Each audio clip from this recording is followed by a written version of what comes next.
Bem, meus queridos amigos e irmãos, muito boa noite. Estamos aqui em mais um domingo de programa. Como acontece todo quarto domingo, temos aqui o programa Bezerra de Menezes, o Kardec brasileiro, sempre na companhia do historiador, pesquisador, escritor Luciano Clay Filho, autor da melhor, da maior biografia feita até hoje sobre o doutor Bezerra de Menezes. Este colosso aqui, Bezerra de Menezes, o homem, seu tempo, sua missão. Então, a cada programa, a gente vem aqui conversar com o Clay, extrair os elementos dessa pesquisa e Clay ainda acrescenta muito mais, já. Aqui é em tempo real, não é a palavra grafada no papel, não é? Então, pessoal, uma satisfação imensa. São 8 programas. 4 no sábado, 4 no domingo, cada sábado um programa diferente, 8 programas por mês. Cada domingo um programa diferente, né? Passam por aqui, desfilam por aqui, com muita sabedoria, né? Charles Kemp falando sobre Leon Denis no sábado, César Perry com suas memórias do movimento espírita no sábado, o querido Carlos Sete Bastos com suas fontes primárias, seus documentos no sábado, e o Leonardo Marmo, enaltecendo a vida e a obra de Chico Xavier. E ao domingo, desfila também por aqui, com muita alegria, sabedoria, a querida Ana Maria Miranda, filha do Hermínio, com o programa Hermínio C. Miranda, o grande escriba, Dona Heloísa Pires, domingo também com o programa Herculano Pires, o método que melhor mediu Kardec, Silvio Mariano, com o programa Resenha Literária, e Luciano Clay, com o programa Bezerra de Menezes, o Kardec brasileiro, né? 8 programas já. Então, hoje, fechando o mês, vou conversar com Luciano Clay Filho. Vamos elevar o pensamento a Deus, agradecer ao nosso Pai de bondade infinita por mais essa oportunidade de conversar com o Luciano sobre a vida de um verdadeiro apóstolo, o médico dos pobres, o Kardec brasileiro, aquele que desenhou um mapa do movimento espírita no Brasil.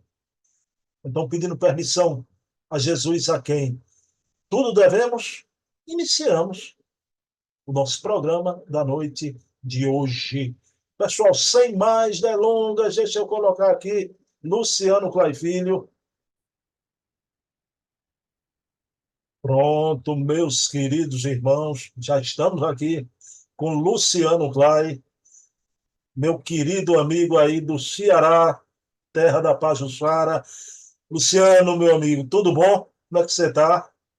Ô, meu filho, melhor agora, né? Saudade de você, desses programas dominicais, agora nessa nova fase, e cada vez mais disposto a continuarmos as nossas pelejas, pesquisando e divulgando tudo quanto nós descobrimos acerca dessa alma que amamos, que é o Dr. Bezerra de Menezes. Luciano, de forma bem rápida, não é? A gente estava conversando aqui antes de iniciar o programa. Eu queria que você mostrasse a tua aquisição, o que você comprou recentemente aí numa lojinha aí esportiva. Você pode mostrar, por favor? Ah, pai, você me apronta cada uma, viu? Vou te dizer. Você é usando a expressão meio nordestina, um mexeriqueiro, viu? Mas aqui é uma boa conversa. A camisa do ferroviário, né? Rapaz, que Do nosso camisa linda. time, que é parecida com a do. Epa, aqui tá meio chocado aqui, que é parecida com a do Santa Cruz, né? Luciano, era isso que eu ia dizer. É, Parecidíssima com a de Santa é Cruz. um clone. São as mesmas cores, né? As cores corais, aliás, como a do São Paulo e outros times pelo Brasil. E é o time da minha paixão por influência paterna. E eu brinco sempre com você, eu digo, ó, se eu estou dizendo, torcer se algum time, pelo menos aqui no Ceará, seria o Ferroviário, por conta da ação dele à frente de algumas empresas ferroviárias no Rio de Janeiro. Então eu gosto, sempre Luciano, gostei de futebol. você comprou isso aonde? Na sede do Ferroviário, foi? Na saída do próprio Ferroviário. Eu sou torcedor mesmo do Pois Ferroviário, vou é, tô agora vendo. assistir aos jogos da Série C, né, gosto de futebol, E é um time que tem uma torcida pequena, por isso que eu me sinto à vontade, não gosto muito de barulho, nem de estádio cheio.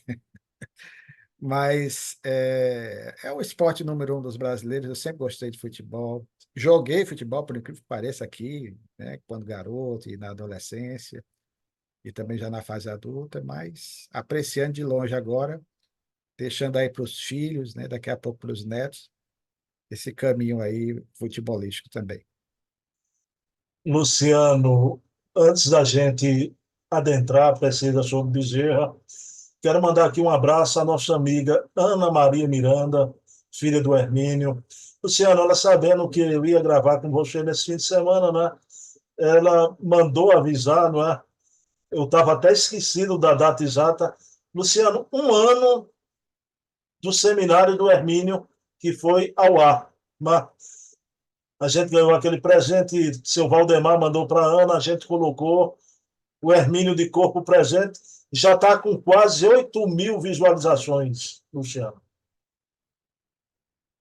Meu filho, olha, eu vou lhe ser franco, eu tomo um susto quando você me revela isso, porque o tempo corre célere, viu? Vou lhe dizer, parece que foi ontem que, pelo amor de Deus, olha, a presença da Ana, e eu aproveito para parabenizá-la, a forma como ela se conduz com você no programa, com tanto afeto, com tanta ternura, o jeitinho dela, um tanto tímido, e ao mesmo tempo amorosa, saudosa em relação ao pai, que é indiscutivelmente uma das figuras mais notáveis da história do Espiritismo e não pode, em hipótese alguma, no movimento que tem pouca memória como o nosso, ficar esquecido. Eu, por exemplo, sou, dentro do movimento espírita, há 39 anos, mais ou menos mesmo período que você, um devedor eterno de Hermínio Corrêa de Miranda. O quanto esse homem, através da sua obra, através dos seus livros, fez para fixar em mim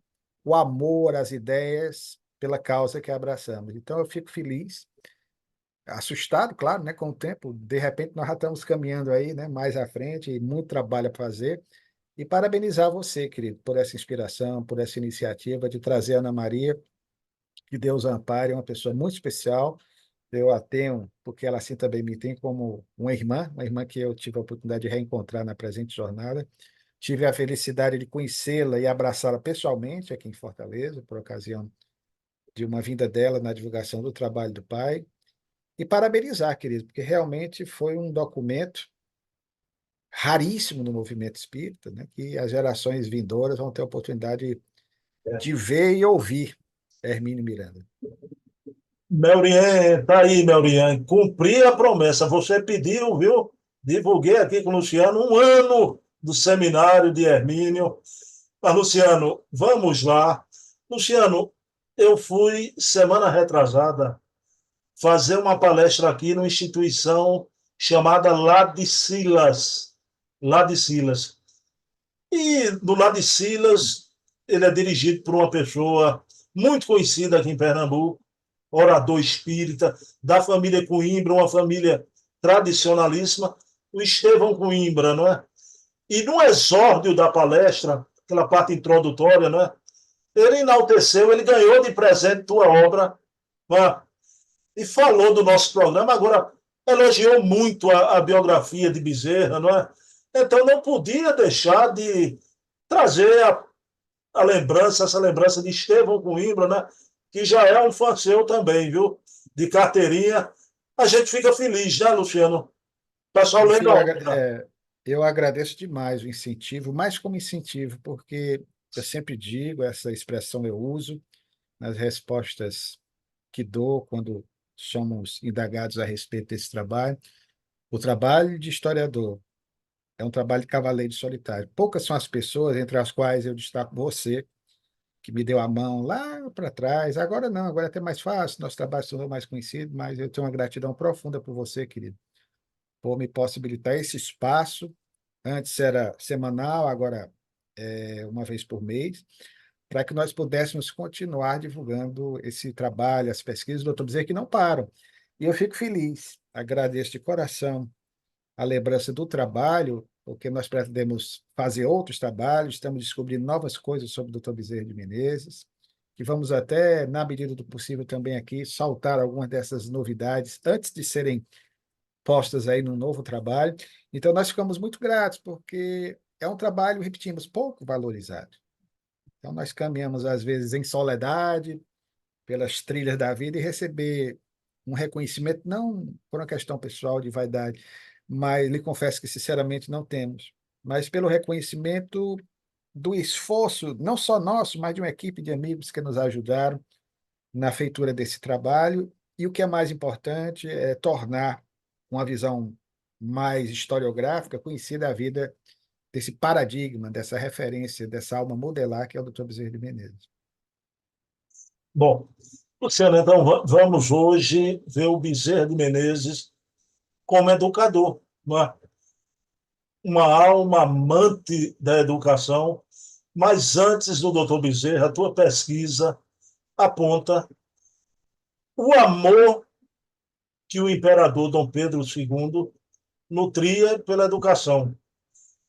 Ele dizia assim, Luciano, né? Não conheço missão mais nobre do que preparar o jovem para serem os homens do futuro. Era isso mesmo, esse grande amor do imperador pela educação, Luciano? Sem dúvidas, essa expressão que nós pensamos, inserimos na introdução do referido capítulo ao qual você faz menção, e é o mote das nossas reflexões da noite de hoje, querido, é algo conhecido das biografias de Dom Pedro II. Uma figura também paradigmática, modelar, que assumiu a condução dos destinos do nosso país, exercendo o cargo de segundo imperador por força das circunstâncias. Mas quando nós acompanhamos a vida de Pedro de Alcântara, filho de Pedro I, e dessa extraordinária mulher, pouco lembrada pela nossa historiografia, Dona Leopoldina, de quem ele herdou muitos traços físicos e comportamentais até, embora saibamos que cada espírito carrega em si as conquistas de existências transatas. A mãe que ele praticamente não conheceu, porque ela desencarnou quando ele era pequerrucho, pouco tempo após o seu nascimento, mas o fato é que nós sabemos que ele acabou ficando sozinho no Brasil, depois da abdicação do pai, em 1831. O pai retorna a Portugal, desencarna em 1834, e ele ficou sob a orientação de alguns tutores, entre os quais o próprio José Bonifácio de Andrade e Silva. Imagine a dor dessa criança. Então, ele não tinha muita opção, como todos aqueles que nascem para exercer algo, no caso da monarquia, que é inevitável, porque era o herdeiro único do trono, então ele tinha de ser preparado para aquilo. Então, o que nós constatamos quando acompanhamos a vida dele, saindo da infância, sofrida, praticamente foi no mesmo período da infância de Bezerra de Menezes, eles tinham diferença de 4, 5 anos, um para o outro de nascimento, mas nós vamos ver Dom Pedro sem muitas opções, e temos de fazer aquilo que ele gostaria de fazer, então ele teve de seguir na carreira política. Mas nós observamos que essa sua frustração de não ter podido, talvez, viver na simplicidade, porque ele era um homem simples, de renunciar tudo aquilo que talvez ele, se pudesse, renunciaria para exercer o ofício de professor, encaminhar-se pelas veredas do magistério, seria realmente algo que intimamente traria a ele um bem-estar indizível. Então, ele certamente amava o magistério, claro que não pôde exercer por razões óbvias, como dissemos, mas, de alguma maneira, o seu investimento na área cultural, nós sabemos que Dom Pedro era um homem preparadíssimo, as viagens que ele fez ao Egito, à Itália, para conhecer vestígios de civilizações de outrora, mostra esse seu amor, inclusive pela própria história, né? Então, realmente, esse fato é conhecido. Dom Pedro amava a educação, fez o que pôde para que o nosso país também se desenvolvesse no campo da educação, mesmo com os problemas inerentes a um país em processo desenvolvimentista nessa fase auspiciosa que foi a fase do nosso segundo reinado. Então, realmente, querido, concordo com você, confirmo. Todos os historiadores sabem disso, é uma frustração do nosso grande e segundo imperador não ter podido seguir o caminho do magistério. Pronto, o Luciano, o doutor Bezerra de Menezes também tinha um amor desmedido pela educação. Semelhante a Kardec, ele era adepto daquela máxima do Pestalozzi, né? Johann Pestalozzi, o educador suíço lá de Verdun, aquela máxima de que o amor é o eterno fundamento da educação. E juntando a isso, eu pergunto, né? O amor é o eterno fundamento da educação, Luciano? Sem a menor sombra de dúvidas que dessa frase lapidar, extraordinária de Pestalozzi, indubitavelmente um dos maiores nomes da história da educação de todos os tempos, que foi alguém que ia na contramão da educação vigente, que propunha a palmatória, ele não. Era aquela ideia, aliás, sob certos aspectos, identificada com aquela que o maior pedagogo de todos os tempos nos deixou, séculos antes, que é Jesus, que tem também uma proposta educacional, toda ela consubstanciada nesse amor, não só pregado, mas vivido. Então, Pestalozzi nos falava, e como professor há 35 anos, aliás, aproveito para lhe dizer, coincidentemente, no mês de abril, recente, dia 12 de abril, um dia após o desenlace de Bezerra de Menezes, nós entramos com a nossa aposentadoria depois de 35 anos no magistério. Ainda estou tentando aqui me ambientar. Para o espírito é menos doloroso, porque, pelo contrário, né, aposentando-se aparecem mais trabalhos.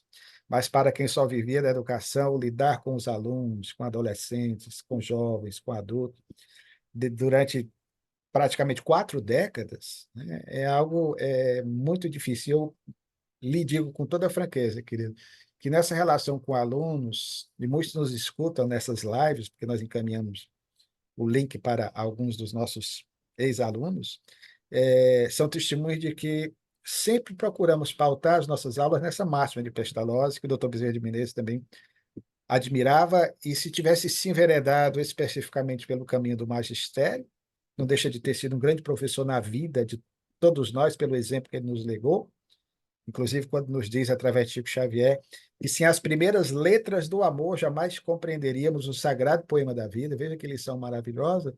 Então, querido, os alunos que nos escutam, todos aqueles que, de certa forma, sabem da forma como nós trabalhamos, nós procuramos, de alguma maneira, sob inspiração em Pestalozzi e também em Bezerra de Menezes, seguir essa máxima pestalozziana do afeto na relação com o nosso próximo, tão necessário nos nossos dias. É isso que as pessoas buscam quando vão à casa espírita, quando vão a qualquer igreja, agremiação religiosa. Nós precisamos de carinho, nós precisamos de afeto, de ouvir uma palavra bendita e não uma palavra maldita, uma palavra que nos eleve a alma, que mude o nosso padrão vibratório. Nós estamos sendo muito bombardeados diuturnamente com mensagens de ódio, de separatividade, de discussões que não nos levam absolutamente a nada, acirram os nossos ânimos, e ainda estamos vendo isso no mundo de hoje, em transição para um mundo melhor, claro, mas isso demanda um certo tempo, mas mostra que ainda não somos devidamente educados por esse caminho, embora as lições de sabedoria deixadas pelo Rabboni, né, que é o título mais adequado a Jesus, que é o mestre dos mestres. Muitos o chamam de Rabi, que é um título que poderia caber a você, como estudioso da geografia, se tivesse enveredado pelo magistério. Você também é um frustrado, porque não foi para o magistério, como professor de geografia. O amigo é o professor de história. O Rabi é um professorzinho, com todo respeito, né? Mas o Rabboni, essa expressão, segundo o uso na época de Jesus, era o equivalente a mestre dos mestres. Então, Jesus é o nosso Rabboni. Doutor Bezerra de Menezes, embora não tenha exercido o magistério, ele pode receber e fazer jus também a esse título, porque foi alguém que realmente, no seu dia a dia, como grande professor, pelo exemplo, seguiu à risca essa máxima pestalozziana. Luciano, ele tinha essa vocação íntima pelo magistério, né? Quando criança, aprendeu latim, substituía os professores, né? Já quando acadêmico, dava aulas particulares de filosofia, matemática, denotando essa vocação íntima realmente pelo magistério, né? Luciano, pontua aí o Bezerra de Menezes essa ligação desde criancinha e já jovem acadêmico. Que é algo inato, é algo que ele trazia de experiências transatas, de outras existências. Você lembrou muito bem, e esse fato foi compartilhado por ele próprio ao seu primeiro biógrafo, Prezalindo Leiris Santos, que fez um perfil biográfico dele, lançado em 1880, quando ele ainda estava entre nós. Então, não há a menor sombra de dúvida, até porque seria difícil saber o que é que aconteceu na adolescência dele, se ele próprio não tivesse falado. Então, é fato isso quando ele, em razão daquele processo de perseguição política pelo qual ele e a família passaram aqui no Ceará, né, quando tiveram de se transferir para a vizinha província do Rio Grande do Norte, foi exatamente na Serra dos Martins que ele desperta essa vocação e já tinha esse trejeito de professor, tanto que o nosso querido professor dele de latim, Emiliano Pereira, depois nós descobrimos o nome era desconhecido, ele vai percebendo a sua inteligência exuberante, a forma como ele se sobressaía nos estudos da língua mãe da nossa língua portuguesa, a língua falada pelos romanos, hoje uma língua morta, que é o latim. Ele tinha uma habilidade extraordinária e uma facilidade incrível de assimilar, aí só a reencarnação explica esse idioma, a ponto de se tornar monitor. A expressão usual à época seria essa dos outros alunos. Então, dava aula na ausência do professor Emiliano. Então, isso aí é algo fantástico. Posteriormente, aí já quando chega no Rio de Janeiro, já na casa dos 19 para os 20 anos, para poder subsistir, sobretudo a partir daquele ano de 1851, quando seu pai virá a desencarnar, e ele passa, a partir de então, por algumas privações, durante a sua estada no Rio de Janeiro, particularmente nesse período do segundo para o terceiro ano, em que os custos se avolumavam, as dívidas também.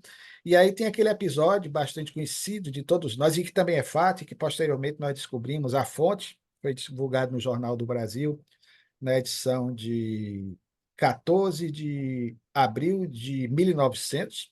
Aí nós pegamos esse informe para mostrar que não era uma ficção, não era um mito, mas esse fato, aquele do estudante de matemáticas, no plural, mas não só de matemáticas, porque normalmente nós pensamos que é de matemáticas, era também de filosofia. Então ele dava aula particulares para cobrir com o pagamento de alguns alunos, que demandavam até a República onde ele residia, ele dava as aulas para poder cobrir os gastos com as despesas daquele local que ele ocupava e, evidentemente, para a compra de livros, para o alimento necessário, para poder, ali no Rio de Janeiro, sozinho, a família toda no Ceará, poder dar consecução ao seu projeto de concluir a faculdade de medicina. Então, realmente, querido, ele teve, e você percebe isso através desses dois episódios, na fase primeva da sua vida, ainda na infância e na fase juvenil, esse gosto, esse amor e essa vocação, repetimos, inata ao magistério. Luciano, o Bezerra de Menezes cogitou de ensinar na rede pública, não é? Ele, inclusive, chegou a passar no exame, mas depois desinteressou-se. Essa foi uma descoberta que nós fizemos. Nenhuma biografia, Bruno, registra isso. Foi algo muito curioso que nós descobrimos no Arquivo Público do Rio de Janeiro. Um registro de um concurso para o magistério. Ele estava se preparando para dar aulas, um concurso municipal, pelo município neutro, a corte, no Rio de Janeiro, né? Seria uma escola municipal. Ele se submeteu, podia ir até talvez ao Colégio Pedro II, que na época não era como dos nossos dias, né, federal, mas ele pleiteava também adquirir uma vaga no Colégio Pedro II. E isso foi exatamente no ano de 1855, quando ele estava no quarto ano de medicina, ou seja, do quarto para o quinto ano. Então, as dificuldades aumentavam, ele já objetivava, talvez, ter condições de cobrir os gastos com a sua formatura no ano seguinte, em 1856, que eram altíssimos, até para aquisição, inclusive, do próprio anel de formatura, que era de um valor considerável, um anel de ouro com diamantes e uma pedra de esmeralda, que é a cor ainda hoje usada pelos acadêmicos de medicina quando concluem o curso e seguem para a vida profissional. Então, ele talvez, é o que nós conseguimos entender, pelas dificuldades porque passava e esperando ter condições. Até para concluir o curso, ele faz um concurso para lecionar matemática e consegue lograr êxito, se colocando aí como um dos primeiros lugares na primeira fase do concurso. Nós fomos atrás, pegamos a documentação, mas constatamos que ele só se inscreveu para a primeira fase, depois desistiu.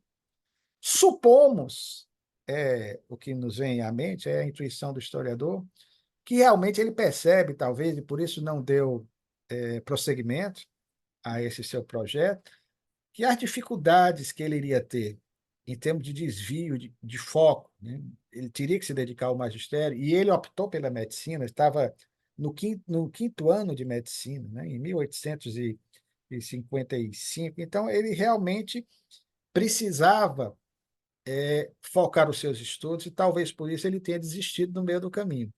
Mas o Brasil perdeu, com certeza, um grande professor da rede pública, mas ganhou um grande médico, o maior nome da medicina para mim, do Brasil, oitocentista, em termos de exemplo e de dedicação aos semelhantes. Mas, Luciano, mas mesmo assim, em 1858, ele vai prestar concurso para ensinar na Faculdade de Medicina, não é? Luciano, só tinha uma vaga. O primeiro lugar foi o professor Antônio Teixeira. Bezerra ficou em segundo lugar, mas Deus sabe o que faz, porque esse mesmo ano, Luciano, 1858, é o ano do casamento dele com Dona Maria Cândida, e ele vai seguir a carreira de médico militar, não é?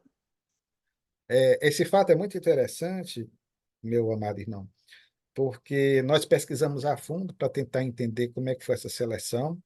O concorrente do Antônio Teixeira era mais velho do que ele, era de 1824, Antônio Bezerra de 1831. E, obviamente, claro que aqui nós não vamos desmerecer, desqualificar o concorrente, eram duas pessoas para uma vaga, ele e o outro. O doutor Bezerra foi brilhante em tudo. Inclusive, a aula dos dois naquela época era comum, ele tinha essa intenção, veja que queria continuar exercendo o magistério agora dentro da área dele, seria professor da Faculdade de Medicina. Ele conseguiria aí sim conjugar, né, as duas coisas, o amor pela medicina e ao magistério dentro da Faculdade de Medicina. O próprio imperador Pedro II assistia a essas aulas, esses concursos, e foi amplamente divulgado pela imprensa. Passo a passo ali os dois, o doutor Bezerra com notas excepcionais. Olha, para concorrer, veja bem, recém-formado, ele se formou em 1856, 2 anos após, ele vai se submeter a uma seleção. O outro já era médico há mais tempo. Mas a questão não é nem essa. Ele passou e nós sabemos que, às vezes, para a escolha de um candidato, principalmente com uma vaga apenas, principalmente se estão poucos candidatos, no caso eram dois, vai muito daquela questão da subjetividade da banca. Nós sabemos isso, até em termos de universidade, né? Às vezes você passa muito bem na parte da prova escrita, como foi o caso dele, foi brilhante, fechou a prova usando a expressão de hoje, e obviamente na parte oral ele era um excepcional orador, tinha uma facilidade muito grande de se expressar, também com certeza se deu muito bem, ademais testemunhado pelo próprio imperador e a banca que eu examinava, muitos dos seus professores o conheciam. Então, ele não, obviamente, foi reprovado, ele teve a pontuação devida e os dois foram aprovados. Só que a opção foi pelo doutor Antônio Teixeira. Posteriormente, eu não estou usando isso aqui como desculpa, porque o doutor Antônio Teixeira, que também teve uma carreira brilhante à frente, ele certamente que teve seus créditos, seus merecimentos. Mas nós encontramos um registro, até colocamos no livro, no capítulo em que falamos do Dr. Bezerra como político, que muitas pessoas da época comentavam que houve uma injustiça na opção pelo nome do Dr. Teixeira, em detrimento do Dr. Bezerra de Menezes. Então, muitas pessoas colocavam, e até uma crítica muito forte em relação ao médico, que diziam não tinha as mesmas qualidades em termos de conhecimento e até científicas daquele que ficara em segundo lugar, no caso do Dr. Bezerra de Menezes. Então, nós sabemos que isso acontecia. Mas faz parte, né, do destino. O Dr. Bezerra não seguiu por esse caminho no magistério dentro da Faculdade de Medicina, mas depois ele vai ser alguém como político, que vai ter a oportunidade também de investir, e investir muito na área da educação. Luciano, mas digamos assim, doutor Bezerra era insistente. Ele, como um médico professor, ele abriu um curso, Luciano, de anatomia descritiva, foi isso? Dentro da Santa Casa de Misericórdia, um curso gratuito. Interessante, isso também em 1858, 1859. Voltando à questão anterior, quando ele se submete à seleção, aí sim, ele já pensava, aí você lembrou anteriormente, no casamento com Dona Maria Cândida. Então, é obviamente que ele precisava sobreviver. Então, como ele tentou a faculdade, não deu certo, aí ele se submete à seleção para ser médico militar. E aí vai trabalhar no hospital militar. E que teve como grande incentivador também alguém que testemunhou essa injustiça, na nossa opinião, com todo respeito, que foi o professor Manuel Feliciano Pereira de Carvalho, que estava lá assistindo a aula dele e viu que houve, né, opção pelo outro candidato, mas nós respeitamos. O doutor Bezerra talvez nem quisesse que falássemos isso, mas estamos falando. Mas o professor Manuel Feliciano Pereira de Carvalho, grande amigo e uma espécie de segundo pai do doutor Bezerra de Menezes, diante dessa circunstância, insistiu para que ele também se submetesse à seleção para ser segundo tenente cirurgião do Exército. Ele logra êxito. Inclusive, por conta desse emprego é que ele pode se casar, né? Porque aí teria condições, já que a vida ainda na medicina, ainda mais dedicando aos pobres, boa parte dos recursos que ele recebia, já tinha a alcunha de um médico dos pobres dessa época, foi para ele algo assim que lhe garantiu a segurança nessa fase inicial da sua jornada. E por conta disso, já em 1859, ele, membro da Academia Imperial de Medicina, também muito novo, que foi uma proeza para a época, né? Vai se tornar redator dos Anais Brasilienses de Medicina, que era a revista científica dessa instituição, certamente demonstrando a sua preocupação e aí o sentimento de empatia, da fraternidade, por tudo quanto ele passar em termos de dificuldade quando estudante de medicina, Bruno. A história das aulas de matemática ilustram isso.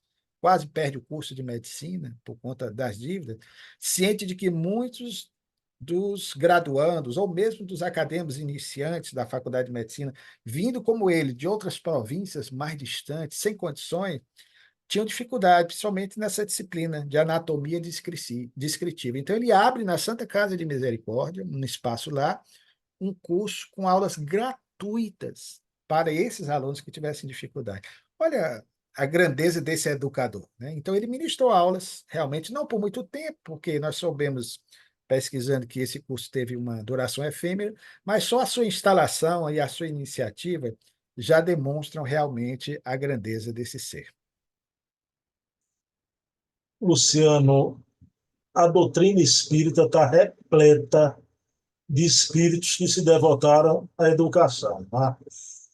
Você estava falando do doutor Bezerra, o idealismo do doutor Bezerra. Eu me lembrei do querido Eurípides Bassanufo, tá? O criador em Sacramento do Colégio Allan Kardec. Luciano, aí já saindo de Bezerra, mas eu queria te perguntar, porque é um pensamento tão sublime do querido Eurípides Bassanufo. Luciano, em determinado momento da sua jornada, da sua missão, ele faz um pedido aos seus discípulos, né? Num momento de dificuldade que ele abriu a farmácia, fundou a farmácia, o colégio, né? Tinha até uma ligação com a astronomia. O Espírito Maria Santíssima orientou ele que ele abrisse, né, aquele observatório em Sacramento. Mas, Luciano, ele tem um afirmativo que eu queria que você comentasse. Ele disse que no momento de dificuldade podem fechar a farmácia, jamais fechem a escola. Só uma alma da estirpe da condição espiritual de Eurípides Barçanufo seria capaz de fazer uma leitura dessas e nos compartilhar uma frase que é uma pérola, uma referência, uma diretriz, sobretudo para quem trabalha na área da educação. E essa é sempre a trilha que uma nação que espera progredir tem que tomar, o do caminho da educação. Infelizmente, nós sabemos as dificuldades pelas quais o nosso país também passa nesse capítulo. E Eurípides, veja que coisa interessante, funda em 1907 um educandário ao qual ele deu o nome de Allan Kardec. Esse, sim, para nós, a referência no campo pedagógico, porque o amor do professor Hipólito Leão Denis Arrivaio à pedagogia, à educação, um homem de largos conhecimentos, de conhecimentos ecléticos, conhecimentos na área da pedagogia, na área da educação de uma forma geral, mas na área da história, da geografia, da antropologia, embora a antropologia ainda estivesse em processo de formatação, de organização, de constituição nos anos seguintes. Nós vamos ver o conhecimento de geologia, de astronomia também de Allan Kardec. Então, nada mais justo do que Eurípides valer-se do nome de Kardec para, numa sociedade preconceituosa, infensa por inteiro ante as novas doutrinas, notadamente o Espiritismo, dar o nome de uma instituição educandária de Allan Kardec. Realmente, atitude muito ousada de Eurípides Barçanufo. E é um paradigma, e grandes outros nomes que passaram pelo Brasil na transição do século XIX para o século XX também. O próprio Viana de Carvalho, embora a vida militar, assim como Eurípides Barçanufo, foi muitas vezes professor, instrutor nos educandários militares, dava aula de língua portuguesa, dava aula de música, porque ele era um virtuoso no violino. Então, querido, nós vamos ter aí outros tantos grandes exemplos e que até hoje devem nortear os nossos passos. Chico Xavier, e nós viemos agora do mês de abril, esse abril espírita, um mês tão recheado de efemérides, inclusive uma delas especial, além da data magna, que é a do lançamento de O Livro dos Espíritos, uma obra que, inclusive, você percebe toda a pedagogia do organizador da mesma, aquele que vai enfeixá-la na obra que vai receber o título de O Livro dos Espíritos, a sua influência socrática de educador a partir do diálogo que ele estabelece com os imortais, que é um livro de perguntas e respostas. Não tem nada melhor para tornar algo atraente a leitura, de tornar mais palatável o repasse dos assuntos, dos conhecimentos, do que você didaticamente ver o próprio Allan Kardec fazer a pergunta e os espíritos responder. Perguntas que você, Bruno, eu, como o próprio doutor Bezerra de Menezes, quando recebe a obra, poxa, isso aqui eu perguntaria, parece que eu estou vendo, eu perguntando, ou a resposta dos espíritos coincide com a maneira como eu penso. Então, por isso que a obra é fascinante. Mas essa época agora que vivemos também, nesse período passado agora, do mês que finda, nós, em abril, tivemos a celebração de uma data fechada e não podemos deixar passar os 160 anos do Evangelho segundo o Espiritismo. Essa obra que se configura também como uma proposta pedagógica pelo afeto, porque é a obra mais lida pelos espíritas no Brasil. Muita gente acha, mas deveria ser o Livro dos Espíritos. Não, eu não acho, não, porque é a obra para ser mesmo a mais lida, porque o Livro dos Espíritos não é uma obra para ser lida, é uma obra para ser estudada. Você não pode ler o Livro dos Espíritos. Eu li o Livro dos Espíritos, então tem alguma coisa errada. É a obra para você ler 2, 3, 4, 10 perguntas. Aí vamos discutir, vamos conversar com o Bruno na sua casa espírita, no grupo do qual você faz parte, ou liga para um amigo, rapaz, eu não entendi essa resposta. Então, é uma obra para ser degustada. O Evangelho não. É aquele livro de cabeceira, aquele livro que você deixa na sua escrivaninha, na sua mesa de trabalho, carrega para cima, carrega para baixo. Nos momentos de instabilidade, ele está ali como um professor disponível a nos passar exatamente essa proposta pedagógica dos imortais, em sintonia plena com as ações de um homem como Allan Kardec, de um Bezerra de Menezes, de um Eurípides Barçanufo. Luciano, você entrou dentro da minha cabeça, extraiu completamente. Eu ia tocar no final nas efemérides, impressionante como você já se referiu a todas. Né? Então, como última e derradeira pergunta, você já enalteceu a figura de Allan Kardec. Luciano, a gente sabe a história que Allan Kardec, criancinha, foi para Iverdun, estudou com Pestalozzi. Mais tarde ele volta para Paris, vai ser um grande educador, até se defrontar com a fenomenologia espírita, e daí vai surgir a doutrina luz, o espiritismo. Mas, Luciano, a pergunta que eu te faço, em 18 de abril de 1857, é a certidão de nascimento da nossa doutrina, essa data, não é? vem a lume o livro dos Espíritos, né? O livro base da doutrina espírita. Luciano, não estamos em erro em afirmar que o Espiritismo é uma doutrina eminentemente de educação. Sem dúvida, querido. E a educação é que transforma. Não podia ser diferente. Veio por um educador. Você colocou muito bem uma alma adrede preparada, que já vinha de existências transatas aí também palmilhando por esse caminho, assimilando as lições necessárias, como Yahus, que de certa forma era um homem de largos conhecimentos, conforme as informações que nos chegaram, e que o próprio Allan Kardec travou contato, e teve toda uma preparação muito especial, sob a tutela, é sempre assim, né? As grandes almas, você veja Paulo com Gamaliel, o nosso Pestalozzi foi uma espécie de Gamaliel, embora, obviamente, que Kardec não seguiu, antes, professor Rivaio, as trilhas que Paulo seguiu, o caminho era outro, era diferente, mas num século em transição, de mudanças, de incertezas, sobretudo a partir da metade do 800, quando uma quantidade muito grande de teorias de um teor profundamente ceticista, negativista, nihilista, materialista, graçaram especialmente na Europa.